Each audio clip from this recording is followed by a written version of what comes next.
Que no lo escuchemos no significa que no estemos preparados para percibirlo, ¿de acuerdo? Esa es otra cosa que quiero que sepáis. Ahora hay una corriente ultrarracionalista en la ciencia que tiende a desvirtuar todo aquello que sean evidencias que no sean racionales, ¿vale? Quiero precisar aquí que las evidencias son empíricas, no racionales. Pueden o no ser racionales, ¿de acuerdo? Precisamente la razón humana, ahora lo veremos, procesa 65 operaciones por segundo, mientras que nuestra intuición es capaz de procesar 56 millones de operaciones por segundo. Entonces, esto es como el que tiene una máquina, un ordenador superpotente, le pone el Windows la versión última que ha sacado Microsoft, el Windows 7, y va muy lento. ¿La culpa es de que el ordenador no funciona? No. La culpa es del sistema operativo Razón 2.0, que a lo mejor resulta que tenemos que evolucionarlo a otro tipo de sistema operativo más acorde con las circunstancias que tenemos. Bien. Bueno, como veis aquí, en todo el espectro, tenemos pues todos los espectros recogidos, tanto los audibles como los no audibles, dentro de lo que es un piano. Tenemos también, pues por ejemplo, el clarinete, o bueno, pues el trombón, el violín, pero si os fijáis, lo más completo siempre es las cuerdas y la voz humana. Seguro que todos habéis escuchado a, bueno, no sé, cada uno tiene sus preferencias, a mí me encantaba Pavarotti, ¿no? Pues habéis escuchado a Pavarotti, tenía un registro prácticamente idéntico, casi, al registro de un piano. Y esto, vamos, para un ser humano es algo inaudito, ¿no? Bien, pues en ese paquete vamos a entender un poco conceptos básicos del mundo de las telecomunicaciones, ¿no? Porque la gente que viene de disciplinas técnicas, sobre todo física, matemáticas, teleco, por supuesto, y el que no, pues también le han contado algo de esto, pero de una forma más básica, ¿no? Nos han contado que hay una cosa que son las frecuencias, otra que son las resonancias, y otra que, bueno, se ha hablado de ello, pero poco, ¿no? Que son los armónicos, los osciladores armónicos. Y os voy a definir un poco qué es cada cosa, porque os vais a dar cuenta de que se va a caer un teorema que todos hemos asumido como un axioma, que es el teorema de Taylor, ¿vale? Pero bueno, ya llegaremos, todo a su tiempo. ¿Qué es la resonancia? Pues bueno, la resonancia es cuando entre dos puntos, un emisor y un receptor, hay una frecuencia. Esa frecuencia hace vibrar al receptor y al emisor. En ese canal se produce ese pico de vibración. Bueno, pues ese pico de vibración es al que denominamos resonancia. Es decir, por así decirlo, para que se produzca una resonancia es necesario un testigo, un emisor y un receptor. Si no hay receptor, es una frecuencia. No hay un punto a punto. No hay donde resonar. Si hay un receptor, ya se produce una resonancia. Lo digo un poco por simplificar la definición, ¿no? Pero realmente lo podemos representar con esas gráficas de picos, que las veréis en distintos informes científicos, seguro que las habéis visto pues, incluso en artículos, o las habéis visto pues, en ecuaciones, o incluso pues, el que le guste la música las ha visto representadas en los equipos de música, o en software de sonido, en fin, cada uno en su... pero es algo muy familiar.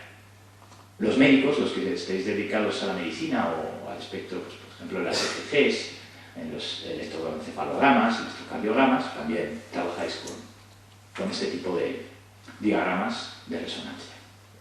Y al final, las resonancias tienen siempre un punto, digamos, de curvatura, donde esa curvatura alcanza su máxima expresión, y luego una punta, un pico, y un decay se llama, una caída, ¿no? Es como la curva de Gauss, tiene una caída. Bueno, pues está representado de alguna manera por ese diagrama. Como os digo, el ejemplo que a mí me encanta es el piano. El piano tiene esa peculiaridad. ¿Por qué? Pues porque tiene cuerdas, y las cuerdas unen dos puntos, y en ese punto se produce la vibración, ¿no? Fijaos, bueno, lo que os decía, las cuerdas tienen esas uniones, esas fusiones, y en esas fusiones cada distancia de la cuerda hace que la frecuencia sea distinta y la resonancia, es decir, el pico de resonancia también. ¿Qué es lo que hace que ese pico de resonancia cambie? Lo que llamamos el punto de ataque.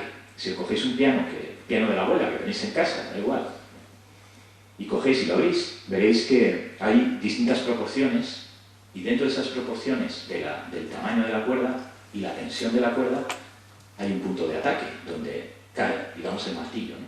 Y al tropezar el martillo lo que hace es generar una vibración, y esa vibración de la cuerda se transmite a lo largo de todos los dipolos, es decir, del punto de ataque, que es el origen, hasta el final, ¿no? Y en función de eso, pues tenemos las notas. Pero, curiosamente, cuando trabajamos en esa diferencia entre las frecuencias y resonancias, lo que estamos diciendo es que hemos calculado las frecuencias por el modelo estándar a través de lo que llamamos los ciclos por segundo, que es la unidad que utilizamos en medida, los hercios famosos, que son ciclos por segundo. Pero están calculados con arreglo a un teorema que inventó un señor que, bueno, pues se llamaba Taylor, ¿no? Entonces, Taylor, como todo buen matemático del siglo XIX, automatizó el cálculo. Y cuando digo automatizó el cálculo, es como si, por poneros un ejemplo, hubiera trabajado con un piano de estos que son de pianola. No sé si os habéis visto los que se le da cuerda y el piano toca solo. Bien. ¿Pero realmente los pianos tocan solos? No. Necesitan un pianista. Y todos sabemos que no es lo mismo el pianista ese que nos hace llorar, pues que el que toca la partitura, pues mecánicamente y, bueno, pues interpreta, ¿no? Y todos experimentamos cosas diferentes según quien toque el piano. Incluso a nivel de lenguaje verbal, a nivel psicológico, todos sabéis que cuando expresamos las cosas de una manera, podemos decir las cosas de una forma sutil, o las podemos decir de una forma más brusca. Y a todos nos desagrada cuando alguien nos dice las cosas de una forma brusca. Sin embargo, cuando nos lo dicen de una forma sutil, parece como que la cosa cambia, ¿no? Bien, eso es un poco para presentaros a mis amigos los parámetros del teorema de Taylor. Pues el señor Taylor, con mucha razón en su momento, porque no tenía los medios que tenía, y bueno, era un avance de la ciencia en el siglo XIX, hasta que se consiguió formular este teorema, pues lo que decía es que las frecuencias en hercios pues era un cociente directo entre la raíz cuadrada de la tensión de las cuerdas, un poco por poner una simplificación del teorema, dividido entre el diámetro y la longitud de la cuerda, lo que os acabo de explicar, por una constante.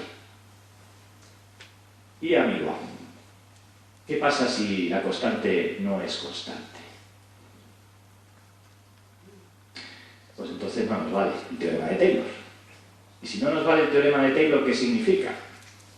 Pues que igual muchos de los paradigmas en los que estamos basando todos los planteamientos de la teoría de telecomunicaciones, todos los planteamientos biofísicos de comunicación entre las células, por ejemplo, toda la comunicación neuronal, toda la teoría de emociones, en fin, se nos cae el modelo científico entero, porque resulta que podemos despejar la constante.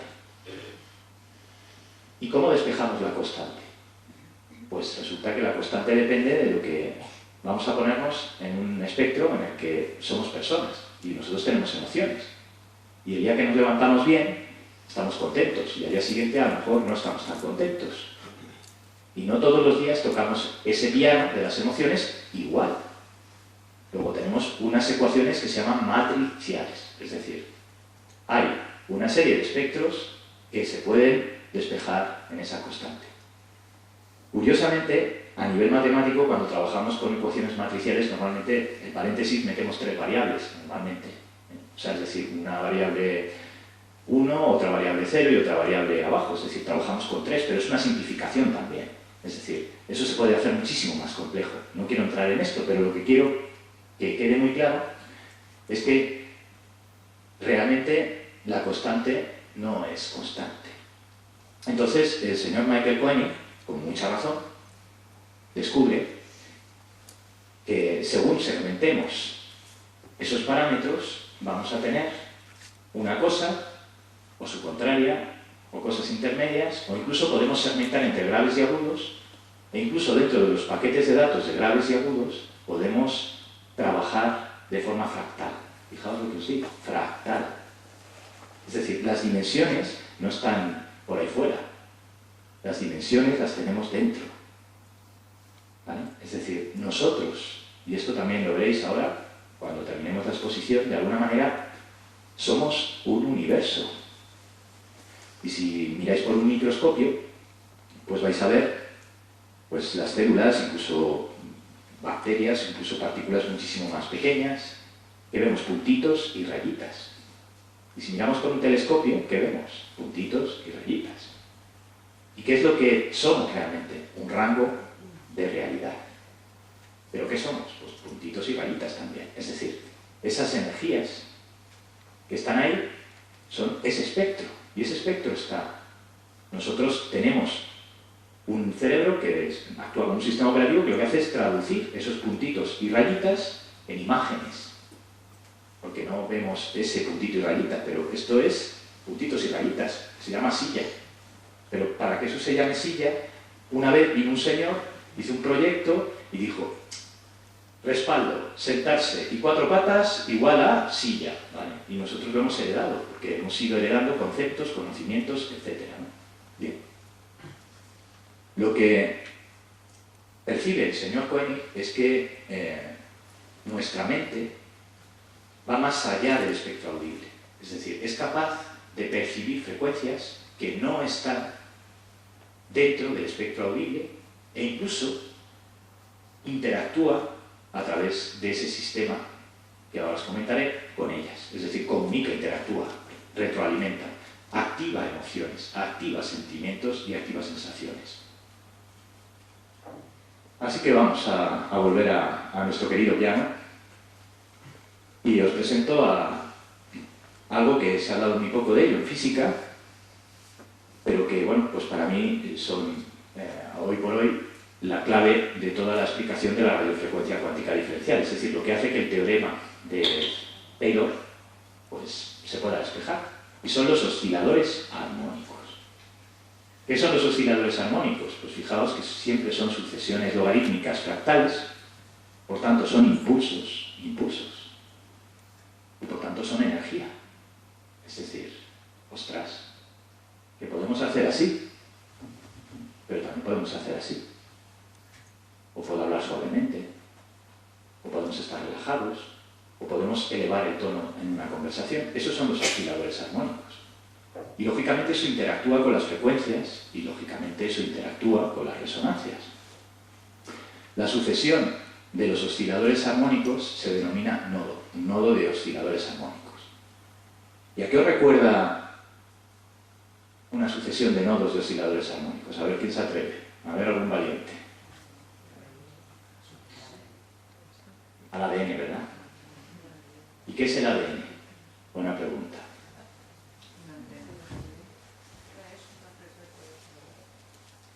Lo que estamos viendo es que las estructuras a nivel macro y a nivel micro tienen, por así decirlo, un reflejo de los espectros de todas esas variables, o dicho de otra manera, no se pueden segmentar, no se pueden separar ni las resonancias, ni las frecuencias, ni los osciladores armónicos, porque en el momento en que se corre el riesgo de hacer esa separación analítica, el estudio científico se está sacando de contexto, ¿vale?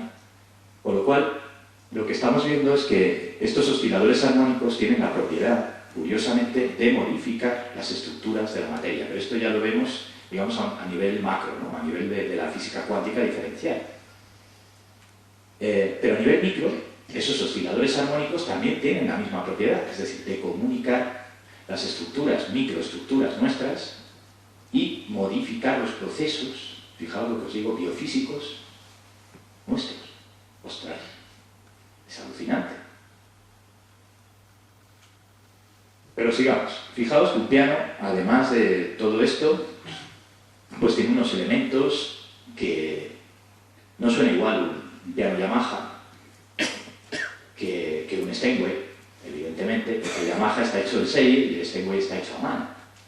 Entonces, fijaos la diferencia entre un piano Yamaha, el La, y un piano Steinway, el C. Las cajas de resonancia de los pianos Steinway, ¿vale?, no están flotantes, ¿vale? Son capas de madera flotante. Es impresionante, pero es así. Eso que permite que cuando se hace el espectro de resonancia, cuando el pianista toca el piano, la caja vibra.